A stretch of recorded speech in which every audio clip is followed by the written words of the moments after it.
Every revolution starts with a whisper, not of rebellion but of realization. The year was 2011.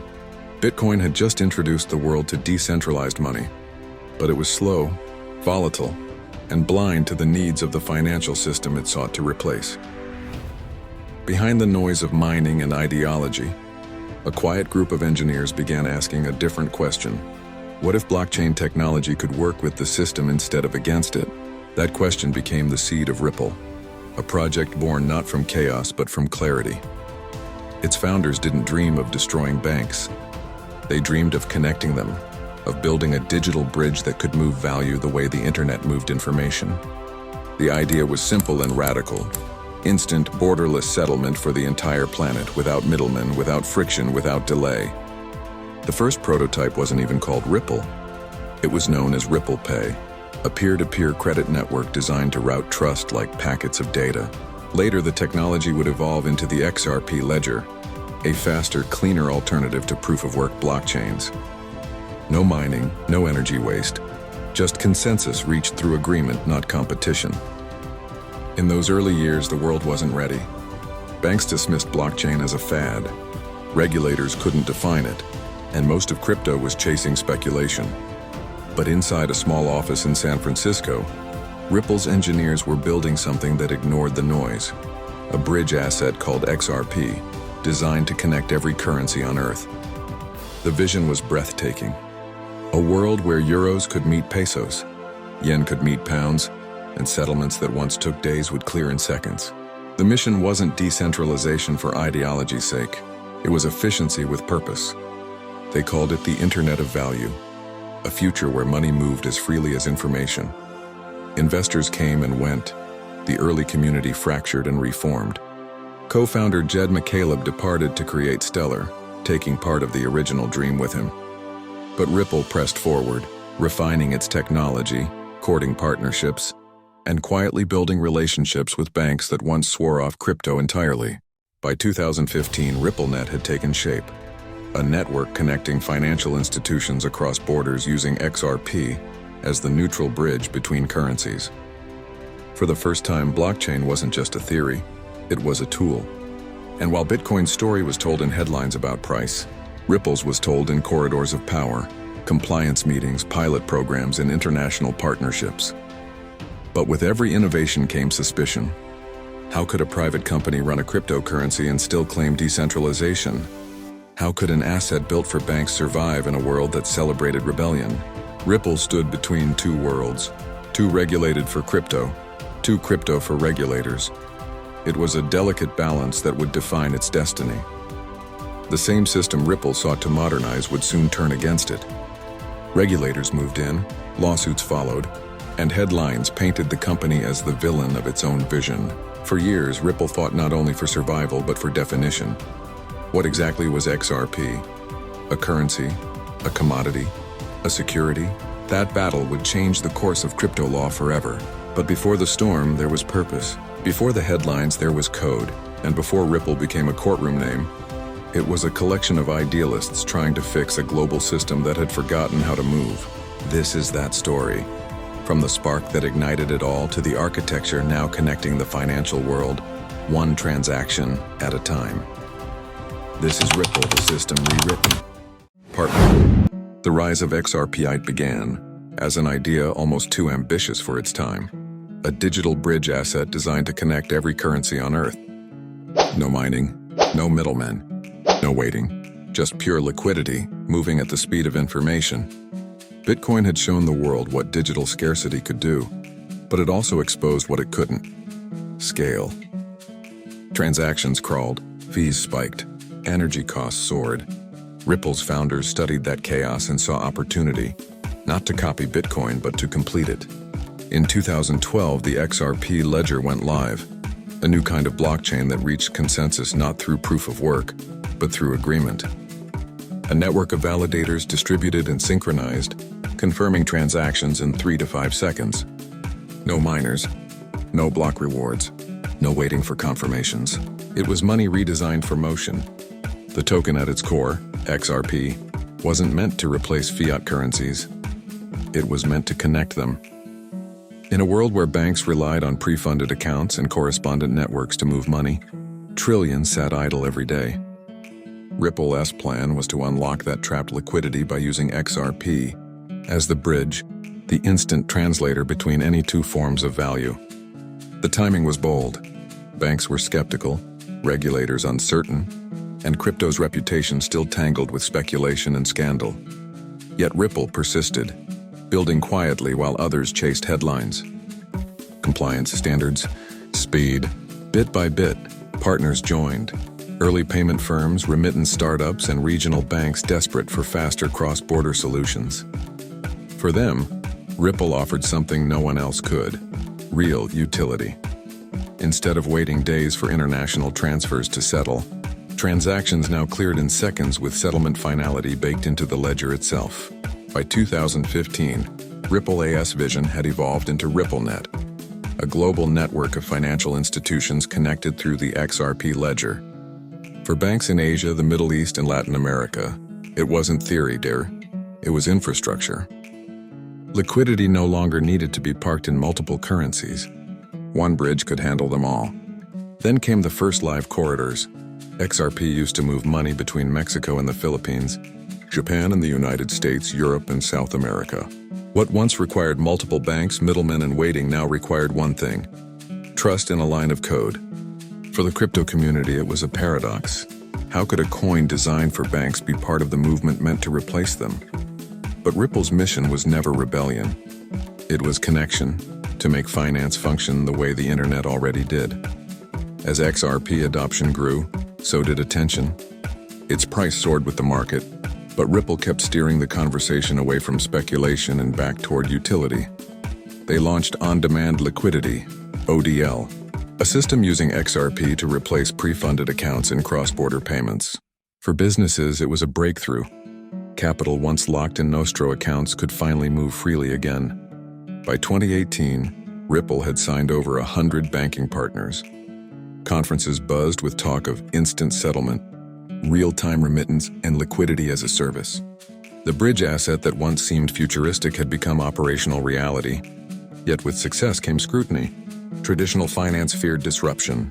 Crypto purists accused Ripple of centralization. Governments began asking questions no one had prepared for. What happens when a bridge becomes too essential? Ripple's executives knew they were walking a thin line. One foot in decentralized innovation, the other in regulatory compliance. They believed the balance could hold. But the closer Ripple came to institutional adoption, the more dangerous that balance became. Still, the momentum was undeniable. Every new corridor opened, every transaction settled instantly, every partnership signed. It all pointed toward a simple truth: XRP worked. It wasn't hype, it was movement. And while the world debated whether Ripple belonged to the rebels or the regulators, the technology kept proving itself. Value was flowing, silently, efficiently everywhere. The bridge had been built, but on the other side of success waited the test that would define its legacy. Because when innovation threatens power, power always responds, and Ripple was about to face its reckoning. Part 2. The fight against the system's success rarely goes unnoticed, especially when it threatens the foundation of global finance. By the end of the 2010s, Ripple had done the unthinkable. It had built a bridge between the crypto world and the banking system. XRP wasn't just an idea anymore. It was a functioning liquidity engine used by real institutions, and that was precisely the problem. In December 2020, as the crypto bull market began to roar, a shockwave hit. The U.S. Securities and Exchange Commission filed a lawsuit against Ripple Labs, accusing it of selling unregistered securities. Overnight, exchanges delisted XRP, investors panicked, and headlines declared the company finished. To the public, it looked like another crackdown. To Ripple, it was something much bigger, a test of principle, a defining moment for the entire crypto industry. If XRP could be labeled a security simply because it had a company behind it, then no project was safe.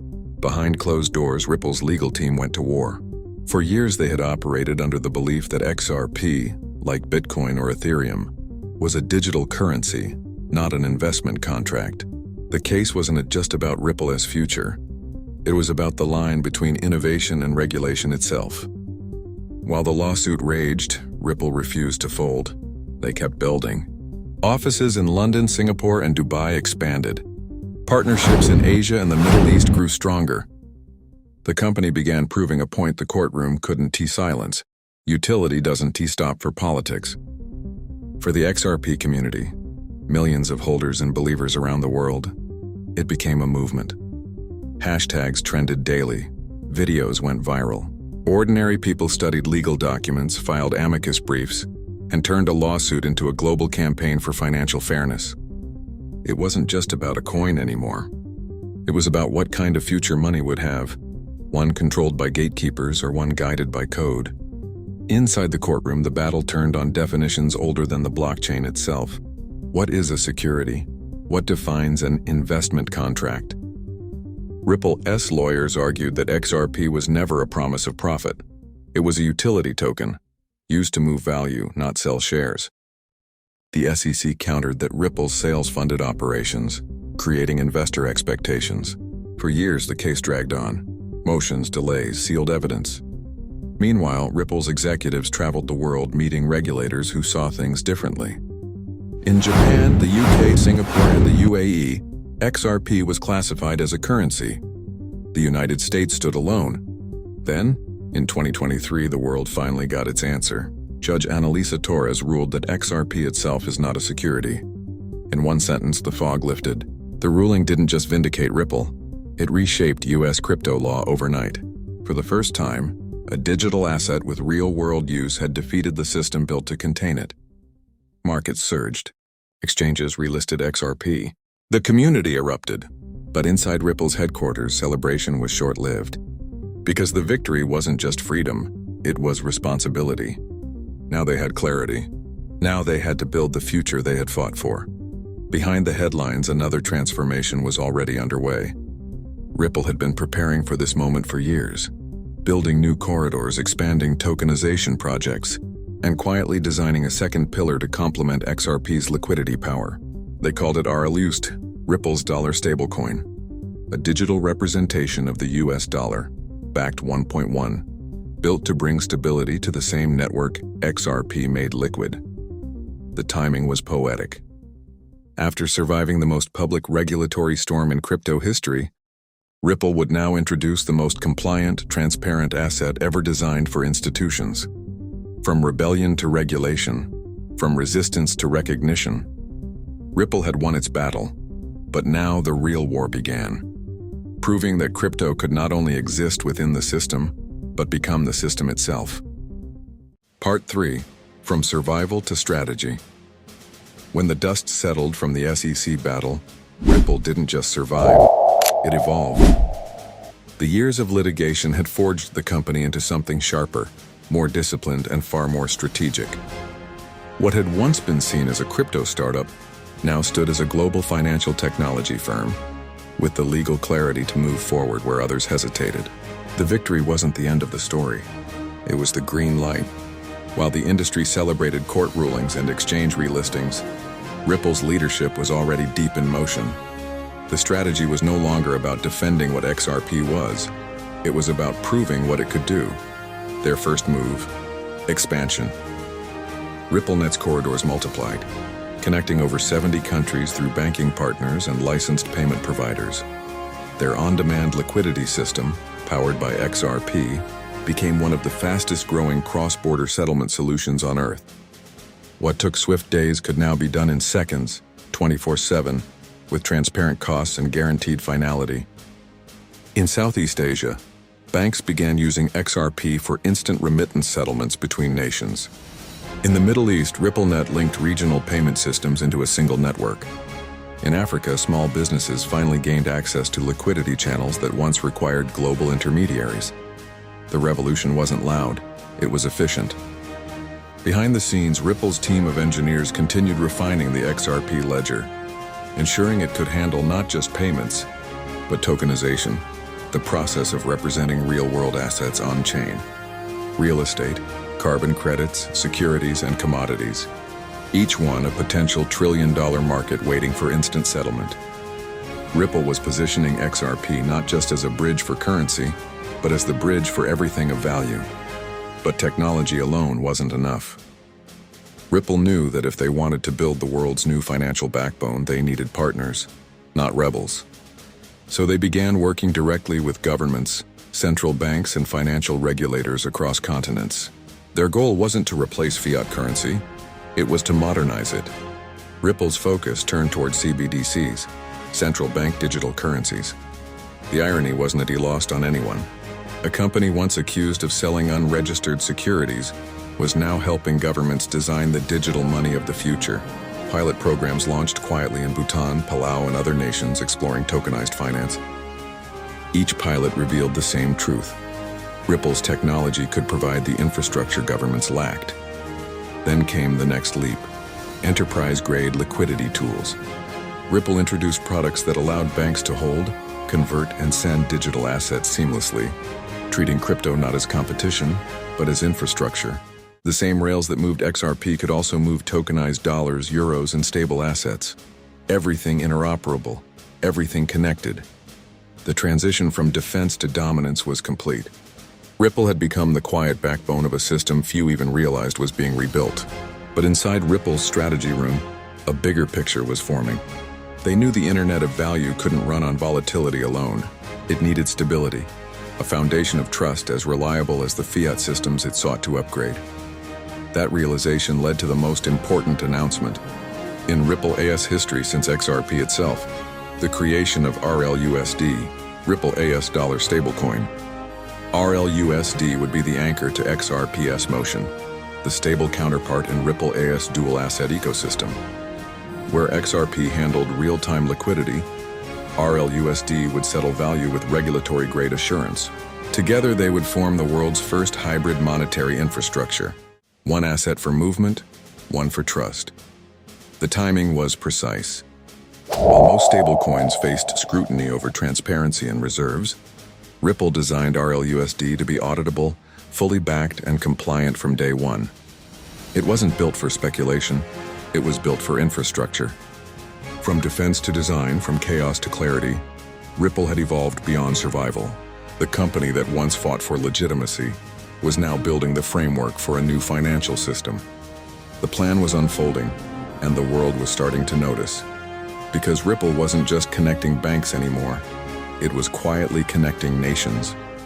Part 4, the dual engine, XRP plus RLUSD. Every machine needs balance. For more than a decade, Ripple's engine had one moving part: XRP, the bridge asset designed to connect currencies.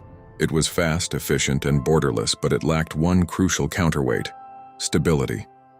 Liquidity without stability was motion without direction. That's where the second half of Ripple's grand design entered. RLUSD, the digital dollar built for the Internet of Value. Where XRP was designed to move value, RLUSD was designed to store it.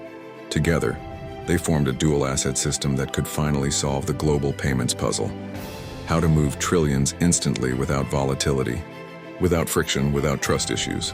Ripple had learned from a decade of trial and tribulation. USDT and USDC had proven the market's hunger for stablecoins. But they also showed its flaws: opaque reserves, offshore jurisdictions, and limited banking access. RLUSD was built to correct that history. It would be fully backed by cash and short-term US treasuries, with monthly audits and real-time transparency dashboards. Not a token of trust, a proof of it. In Ripple's architecture, RLUSD is the anchor that keeps the bridge steady. When money crosses borders, it flows through XRP for instant liquidity and settles into RLUSD for stability. The two act as mirrors, one volatile by design to enable movement, the other steady by necessity to complete the transaction. From a technical perspective, the system is brilliant. From a strategic perspective, it's revolutionary. Ripple had quietly built the infrastructure for a programmable global economy, where a bank in Singapore could settle with a fintech in Brazil instantly, and a government pilot in Europe could connect to a CBDC in Asia without needing to touch SWIFT at all. But RLUSD wasn't just about banks, it was about tokenization. As real-world assets began moving on-chain, bonds, equities, carbon credits, commodities, each needed a settlement pair denominated in a stable, compliant dollar. RLUSD became that standard. It was the first step toward bridging traditional finance and DeFi under a single regulatory-ready system. Inside Ripple, they called it the dual-engine model. XRP for speed, RLUSD for stability. Two assets operating in perfect sync on the same rails. The market responded quickly. Banks and payment providers saw RLUSD as the safe way to enter the on-chain world. Investors saw it as the invisible infrastructure that would underpin the tokenized economy. Even regulators who once feared crypto's chaos viewed Ripple's approach as the blueprint for how digital assets should operate within the law. And yet, beneath the innovation, a quiet question lingered.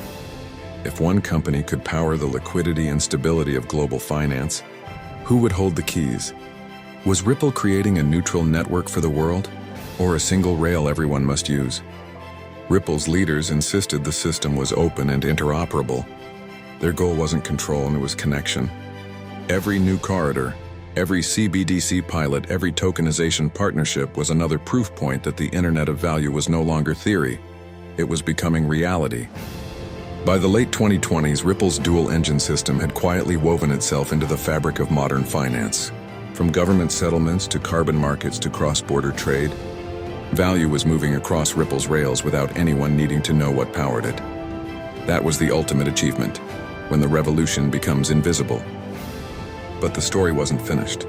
Every system that connects the world faces the same destiny: scrutiny, fear, and power struggles. Ripple had rewritten how money moved, but in doing so, it had stepped into the space between governments, banks, and code itself. The final chapter would decide whether Ripple's creation would remain a bridge for all, or become the backbone of a controlled financial grid. The rails were ready, the engine was running, and the world was about to see what happens when motion meets control. Part 5. The Future System. Every era of money ends the same way, quietly. Not with a crash or a collapse, but with a replacement. The world doesn't wake up one morning to new rules. It simply adapts to what's already been built beneath it. And that's exactly how Ripple's design is unfolding. The infrastructure is already here, hidden in plain sight. Central banks experimenting with digital currencies, financial institutions adopting tokenization platforms, corporations shifting from paper balance sheets to blockchain settlements. One by one, the old pipes of the financial system are being replaced with digital rails. And when the dust settles, they'll all need one thing: a bridge that connects them. That bridge is Ripple's Internet of Value.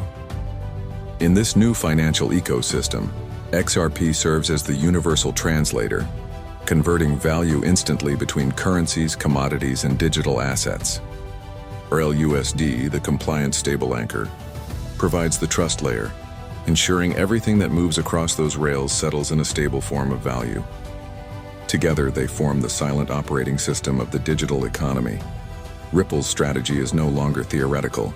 It's live, expanding through enterprise corridors, tokenized assets, and early CBDC integrations. Every connection strengthens the network. Every transaction feeds the proof that value can move without borders. This isn't crypto as the world once knew it: speculative, chaotic, unregulated. This is crypto maturing into infrastructure. But with innovation comes consequence. The same transparency that guarantees efficiency also creates visibility. In a world of programmable money, where every transaction can be traced, the balance between freedom and control becomes razor thin. Governments see transparency as security. Citizens see it as surveillance. And in between those two realities stands Ripple, the architect of a bridge that could unite or divide the global financial order. The irony is poetic. A company once accused of defying regulation now powers the rails regulators will rely on. A digital asset once branded a threat now serves as a model for compliance. Ripple didn't defeat the system, it became the system. By 2030, the global financial map may look unrecognizable. Banks want to be separated by borders. They'll be nodes on a shared digital infrastructure. Money won't move through intermediaries. It'll synchronize across ledgers in real time. And the assets of the world, real estate, stocks, currencies, and carbon, will exist as tokenized entries on interoperable networks. Ripple won't own this future, but its fingerprints will be on every transaction that flows through it. Still, even the architects know one truth: the power to connect is also the power to control. Whether Ripple's rails become tools of inclusion or instruments of oversight will depend on those who use them and those who watch them. Technology is neutral, intent is not. The world stands at the threshold of a single synchronized value layer, a system that could eliminate friction, corruption, and inefficiency, or consolidate financial power unlike ever before. Either way, the transition has already begun. The Internet of Value isn't coming someday, it's already online. And in its core, humming beneath the global economy, are two digital constants, XRP, motion, RLUSD, trust. Together, the bridge and the anchor of a new monetary world. Because in the end, Ripple never sought to destroy the system. It sought to rewrite it. One transaction, one partnership, one corridor at a time. The new system doesn't start with governments or corporations. It starts with rails, quiet, invisible, global. And the moment the world begins using them without realizing it, that's the moment the revolution is complete. The system rewritten. The story began with a spark, a few lines of code and an idea. What if money could move like information? That spark became Ripple, and Ripple became the blueprint for a financial system reborn. From rebellion to regulation, from the courtroom to the global stage, the bridge has been built. The liquidity is live. XRP moves the value. RLUSD anchors the trust. Together, they power a network that doesn't just move money, it connects it. The Internet of Value isn't coming, it's already here. And somewhere beneath the global economy, billions of transactions a second whisper the same truth. The system hasn't ended. It's simply been rewritten. Stay aware. Stay free. Stay tuned. Subscribe to LTL Productions, Gurkian, where every story moves value.